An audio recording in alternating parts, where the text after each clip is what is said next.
Wings publication international की ओर से झारखंड की आदिवासी युवती निवेदिता डांग को गोल्डन बुक अवार्ड से सम्मानित किया गया है। उनके द्वारा लिखित किताब द कंफ्यूज्ड माइंड को लिटरेरी फिक्शन की कैटेगरी में यह अवार्ड मिला है। बता दें कि गोल्डन बुक अवार्ड भारत में एक उभरता हुआ इंडिपेंडेंट पब्लिशर है।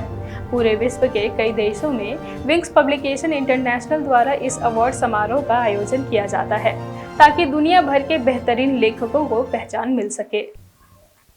फिलहाल अभी इस वक्त हमारे साथ मौजूद है निवेदिता डांग, जिन्हें गोल्डन बुक अवार्ड से सम्मानित किया गया है। तो बातचीत के सिलसिले को आगे बढ़ाने से पहले मैं चाहूंगी कि आप खुद ही अपना परिचय दें। सबसे पहले तो ट्राइबल खबर के जितने भी दर्शक हैं उन सबों को मेरी ओर से जोहार। मेरा नाम निवेदिता डांग है और मैं एक ऑथर हूँ, एक बुक राइटर हूँ और मैं पोएम्स भी लिखती हूँ, साथ में मैं गाने भी लिखती हूँ, मैं गाने बनाती भी हूँ और स्पेशली मैं गॉस्पेल सॉन्ग्स मसीही गीत बनाती हूँ। हम पहली बात तो आपको बहुत सारी बधाइयाँ। बहुत बहुत धन्यवाद जी। आपको कैसा महसूस हो रहा है गोल्डन बुक अवार्ड से सम्मानित होकर? बहुत ही अच्छा महसूस हो रहा है और ऐसा लग रहा है कि मैं कोई सपना देख रही हूँ, क्योंकि मुझे नहीं पता था कि ये एशिया का सबसे प्रतिष्ठित पुस्तक पुरस्कार है जी। और आई थिंक 1 महीने से वो जो अवार्ड है वो मेरे रूम में यूं ही डब्बे में बंद था।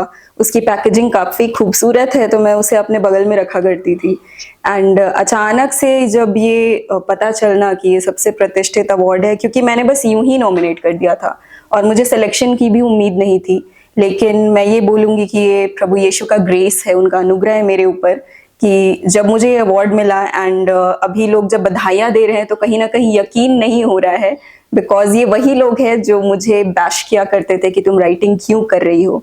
एंड अभी माहौल काफ़ी बदला सा है, आई थिंक लोगों की सोच बदल रही है तो काफ़ी अच्छा लग रहा है। जैसा कि मैम हमें पता है कि आपके बुक का नाम है द कंफ्यूज्ड माइंड। जी। तो इस किताब में ऐसा क्या कंफ्यूजन है? इस किताब में बहुत ही कंफ्यूजन है एंड सबसे पहली बात तो ये एक लिटरेरी फिक्शन है और ये साइकोलॉजिकल बेस्ड बुक है और इसमें एक महिला की कहानी है जिसका नाम श्रेया है और मैंने कोशिश की है श्रेया की जर्नी को दिखाने की कि वो किस तरीके से अपने जीवन को सोचती है, क्योंकि आप भी लड़की हैं तो आप रिलेट कर सकती हैं कि हम बहुत सारे सपने देखते हैं अपने जीवन में, जब हम अपनी पढ़ाई करते हैं उस वक्त भी और आगे अगर हम अपनी शादी की सोचें उस वक्त भी। तो श्रेया अब की ज़िंदगी जो है वो काफ़ी उलट पुलट हो जाती है, जैसा उसने सोचा था वैसा नहीं होता है और जिस पे जितने भी लोगों पे उसने भरोसा किया था उसे एक मोड़ पे ऐसा लगता है कि नहीं, जिंदगी में सिर्फ धोखा है या फिर जिंदगी में सिर्फ निराशाएं हैं और उस दौर से गुजरते गुजरते उसे ऐसा लगता है कि उसके सारे सपने खत्म हो गए, उसका वजूद मरने लगता है और वो खुद सोच में पड़ जाती है कि मैं ये जो सारी चीज़ें हैं ये मेरा जीवन है, इसे मैं कैसे हैंडल करूँ, क्या करूँ। एंड धीरे धीरे धीरे वो चीज़ उसे मेंटली बहुत इफेक्ट करने लगता है, पर फिर वो जब हम कहीं गिर जाते हैं, अटक जाते हैं तो हमें खुद ही हिम्मत करनी होती है कि हम वहाँ से खड़े हों। अगर हम खुद डिसीजन नहीं लेंगे कि हमें इस कीचड़ से निकलना है तो हम कीचड़ के दलदल में धंसते चले जाएंगे। और ये श्रेया की हिम्मत थी कि उसने डिसीजन लिया कि नहीं, मुझे इस चीज़ से निकलना है और वो निकलने का प्रयास करती है और आगे आपको कहानी में देखने को मिलेगा कि वो किस तरीके से निकलती है, कैसे अपने सपनों को पूरा करती है और कौन उसका साथ देता है। तो काफ़ी इंटरेस्टिंग स्टोरी है। कोई भी साहित्यिक रचना के लिए लेखक किसी न किसी वास्तविक घटना से प्रेरणा लेता है। तो आपके इस किताब को लिखने के पीछे ऐसा कोई घटना?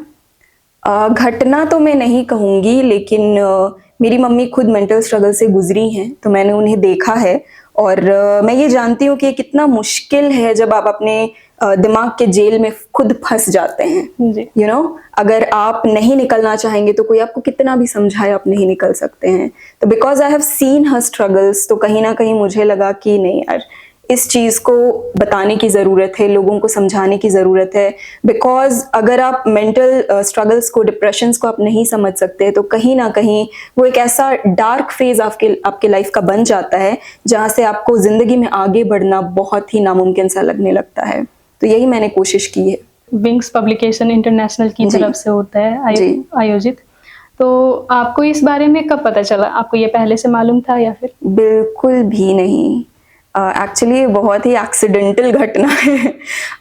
मैं अपना फेसबुक स्क्रॉल कर रही थी नवंबर के मंथ में 2022 में, एंड मुझे एक एडवर्टाइजमेंट नज़र आया और ये गोल्डन बुक अवार्ड्स उसमें था। और क्योंकि मैं पहले ही बहुत सारे नेशनल इंटरनेशनल अवार्ड्स ले चुकी हूँ, तो मुझे लग रहा था ये तो और एक अवार्ड है, इसको लेकर के क्या करेंगे, घर पे इतना सारा अवार्ड पड़ा है, रखने का जगह नहीं हो रहा है। ऑनेस्टली मेरे घर पे जगह नहीं थी, and my father used to say कि चलो सबको फ्रेम कराते हैं, दीवार में टांग देते हैं, ठीक है, जितने भी सर्टिफिकेट्स हैं या फिर अवार्ड के रिकॉग्निशन अप्रिसिएशन लेटर्स है, वो सारी चीज़ों को। एंड फिर मैंने वही सोचा कि क्या करेंगे, इसको छोड़ देते हैं। बट देन आई फेल्ट कि नहीं, I should check it once. और मैंने जब उसे खोला और मैंने देखा कि इतने नामचीन साहित्यकारों को ये पुरस्कार दिया गया है, तो मेरे होश उड़ गए कहीं ना कहीं। And I was like oh my goodness, ये अवार्ड सच में कुछ तो है। और फिर मैंने पूरा का पूरा इंफॉर्मेशन छान डाला, बट मुझे लगा कि मैं ये डिजर्व नहीं करती हूँ, तो मैंने फर्स्ट टाइम नॉमिनेट नहीं किया। और मैंने मन में ये प्रार्थना की कि भगवान अगर आप चाहते हैं, प्रभु अगर आप ये चाहते हैं, तो प्लीज दोबारा दिखा देना, तब मैं समझ जाऊंगी कि आप बोल रहे हो कि बेटा नॉमिनेट कर लो। एंड बहुत दिनों के बाद मुझे फिर से वो चीज़ नज़र आया, 2-3 बार एक्चुअली नज़र आया, तब मैंने सोचा कि नहीं, नॉमिनेट कर देना चाहिए। नॉमिनेट करने के बाद मुझे 3 महीने तक कोई रिप्लाई नहीं आया, एंड मुझे लगा कि शायद ये ख़त्म हो चुका है, मेरी नॉमिनेशन थी वो सेलेक्ट नहीं हुई है।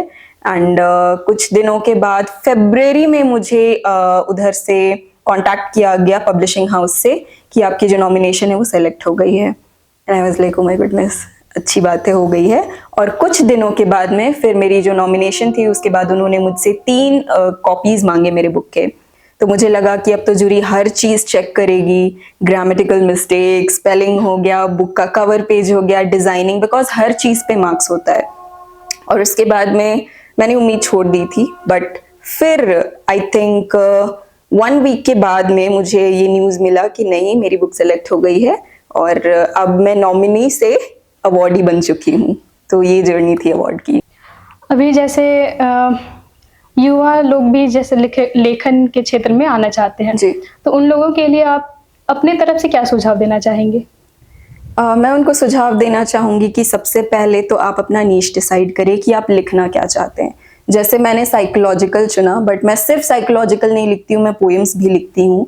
तो आपको सबसे पहले अपनी स्ट्रेंथ ढूंढनी है कि आप क्या लिख सकते हैं, क्या बेहतर लिख पाते हैं, उस पे काम करें, उसको स्ट्रॉन्ग बनाएं। अगर आपके कोई फेवरेट लेखक है जिससे आप इंस्पायर होते हैं, उनकी किताबों को पहले पढ़ें, आइडियाज़ लें, थोड़ा सा रिसर्च करें, जिन पे आप भरोसा करते हैं उनसे बातें करें, उनको पढ़ाएं अपने लेखन को, उनसे फीडबैक लें। आपको रिगरस ये प्रोसेस करते रहना होगा, तब आप रिफाइन कर पाएंगे, पॉलिश कर पाएंगे अपनी उन चीज़ों को, और फिर आप लिखना चालू करें। और सेल्फ पब्लिकेशन जैसे मैंने किया था, तो वो आप बहुत अच्छा ऑप्शन आप कर सकते हैं। पब्लिकेशन हाउसेस से आप कांटेक्ट कर सकते हैं और अपनी बुक पब्लिश कर सकते हैं।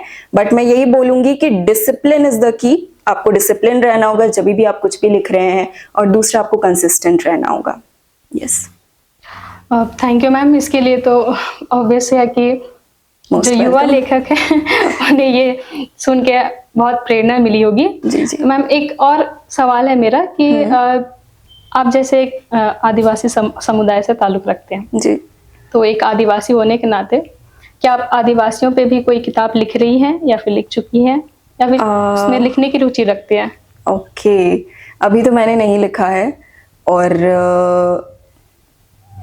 स्पेशली लाइक अगर मैं बोलूँ आदिवासी समाज पे, तो मैंने अभी स्टार्ट नहीं किया है, लेकिन भविष्य में ज़रूर लिखना चाहूँगी। अभी तो मैं सिर्फ हेल्प, जो सेल्फ हेल्प बुक्स होते हैं उस पे मैं फोकस कर रही हूँ, और मैंने अपनी 5वीं किताब पे वर्क करना शुरू कर दिया है। लेकिन जो आपका सवाल था बहुत ही बेहतरीन सवाल है, एंड मैं कोशिश करूँगी कि मैं कभी लिख पाऊँ।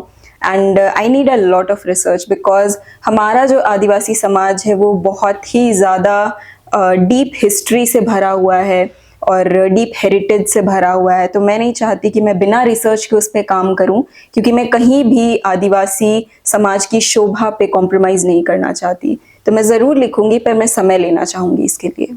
आपका भविष्य का प्लान क्या है? आप किताबें लिखना ही चाहती हैं या फिर कुछ और भी है?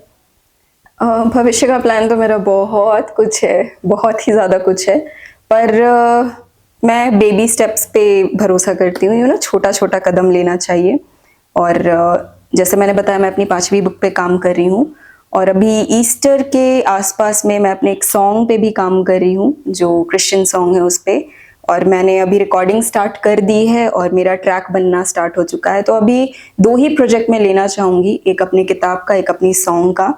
और मैंने एक साइकोलॉजिकल कोर्स भी किया हुआ है, एंड उस कोर्स को करने से मुझे ये मदद मिली कि कहीं ना कहीं मुझे डीप अंडरस्टैंडिंग मिली।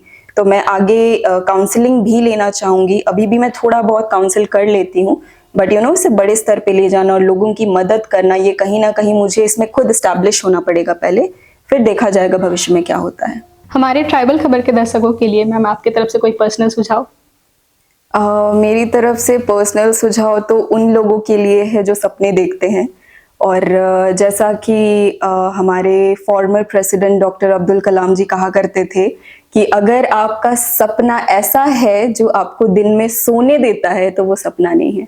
सपने आप वैसे देखें जो आपको दिन में, रात में सोने ना दे, और उन सपनों के पीछे आप भागें, उन सपनों के पीछे आप दौड़ें, और अगर किसी चीज़ में आप अच्छे हैं, वो आपका जुनून है, आप उसको पॉलिश करें। वो चीज़ आपके लिए भविष्य में क्या क्या लेकर आएगा आपको भी नहीं पता है, जैसा मेरे साथ हो रहा है। स्पेशली मैं यूथ से बात करना चाहूँगी because I am talking about dreams. तो मैं आपसे स्पेशल रिक्वेस्ट करूँगी कि जितना टाइम आप यूट्यूब में, नेटफ्लिक्स में या फिर अमेजॉन प्राइम वीडियो पर बिताते हैं, उतना समय आप खुद को समझने में बिताएं, ताकि आप अपना करियर अच्छे से शेप कर पाएं और भविष्य में आप अपने पेरेंट्स को प्राउड कर पाएं। थैंक यू मैम, आपकी ये बातें जरूर ट्राइबल खबर के दर्शकों को पसंद आई होगी और वे इसे आजमाएंगे भी। जी बिल्कुल, मेरी आशा है कि वो जरूर आजमाएंगे। तो ये था हमारा आज का समय निवेदिता डांग के साथ। तो इसी के साथ आप सबों को जोहार। जोहार।